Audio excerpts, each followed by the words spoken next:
ಸ್ವಪಕ್ಷದ ವಿರುದ್ಧವಾಗಿ ಭ್ರಷ್ಟಾಚಾರ ಆರೋಪವನ್ನು ಯತ್ನಾಳ್ ಒಂದು ಕಡೆ ಮಾಡಿರೋ ವಿಚಾರಕ್ಕೆ ಸಂಬಂಧಪಟ್ಟಂತೆ ಬಾಗಲಕೋಟೆಯಲ್ಲಿ ಸಚಿವ ಆರ್.ಬಿ. ತಿಮ್ಮಾಪುರ ಪ್ರತಿಕ್ರಿಯೆ ಕೊಟ್ಟಿದ್ದಾರೆ. ಶಾಸಕ ಯತ್ನಾಳ್ರು ಯಾವಾಗಲೂ ಅಷ್ಟೇ ಇದ್ದದ್ದು ಇದ್ದಂತೆಯೇ ಹೇಳಿಬಿಡ್ತಾರೆ. ಅವರು ಏನು ವಿಷಯ ಇರುತ್ತೋ ಅದನ್ನು ಇದ್ದಂತೆಯೇ ಹೇಳ್ತಾರೆ. ಅವರ ಪಕ್ಷದ ವಿರುದ್ಧ ಆದರೂ ಸರಿ, ಯಾರ ಪಕ್ಷದ ವಿರುದ್ಧವಾಗಾದರೂ ಸರಿ, ಏನಿರುತ್ತೋ ಅದನ್ನು ಹೇಳಿಬಿಡ್ತಾರೆ. ಅವರೇ ಹೇಳಿದ್ದಾರೆ ಅಂದರೆ ನಿಜ ಇರಬಹುದು.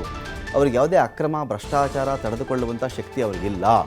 BJP ಆಡಳಿತಾವಧಿಯಲ್ಲಿ ಕೋವಿಡ್ ವೇಳೆ ಭ್ರಷ್ಟಾಚಾರ ಅಂತ ಹೇಳಿದ್ದಾರೆ. ಅವರ ಹೇಳಿಕೆಯ ಪ್ರಕಾರ ಅವ್ರ ಬಳಿ ಎಲ್ಲ ದಾಖಲೆಗಳು ಇವೆ ಅಂತ ತಿಮ್ಮಾಪುರ ಹೇಳಿದ್ದಾರೆ.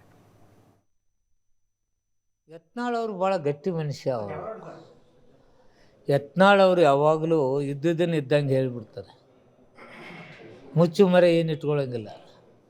ಒಮ್ಮೊಮ್ಮೆ ಏರುಪೇರು ಆಕತಿ, ಒಮ್ಮೊಮ್ಮೆ ಕರೆಕ್ಟಾಗಿ ಹೇಳಿರ್ತಾರೆ. ಇದನ್ನು ಕರೆಕ್ಟಾಗಿ ಹೇಳ್ಯಾರದ್ದು ಭಾವನೆ ನಂದು. ಅವ್ರು ಯಾವುದೇ ಭ್ರಷ್ಟಾಚಾರ ಅಂಥವು ತಡೆಯುವಂಥ ಶಕ್ತಿ ಅವ್ರಿಗಿಲ್ಲ. ಯಾರೇ ಪಕ್ಷದವ್ರಿರಲಿ ಯಾರಿರಲಿ ನೇರವಾಗಿ ಹೇಳ್ತಕ್ಕಂಥ ಸ್ವಭಾವದ ವ್ಯಕ್ತಿ ಯತ್ನಾಳ್ ಅವರು. ಅವ್ರ ಪಕ್ಷದ ಹೇಳ್ಯಾರಪ್ಪ ಅಂದ್ರೆ ನಿಜವಾಗೂ ಅದು ಇರಬೇಕಂತ ಅನಿಸುತ್ತೆ. ಈ 40,000 ಕೋಟಿ ರೂಪಾಯಿ ಹಗರಣ ಆಗಿದೆ ಅಂತ ಹೇಳ್ತಾರೆ. ಒಂದು ದುಡ್ಡ, ಎರಡು ದುಡ್ಡ. ನಮ್ಮ ಪಕ್ಷದವ್ರು ಹೇಳಿಲ್ಲ ಅದನ್ನು. ಯತ್ನಾಳ್ ಸಾಹೇಬ್ ಸೀನಿಯರ್ ಪೊಲಿಟಿಷಿಯನ್, ಅವರು ಸೆಂಟ್ರಲ್ ಮಂತ್ರಿ ಆದವರು, ಅನುಭವಿ. ಅವರು ಪಕ್ಷದ ಬಗ್ಗೆ ಹಗಲಿರುಳು ದುಡಿದವರು.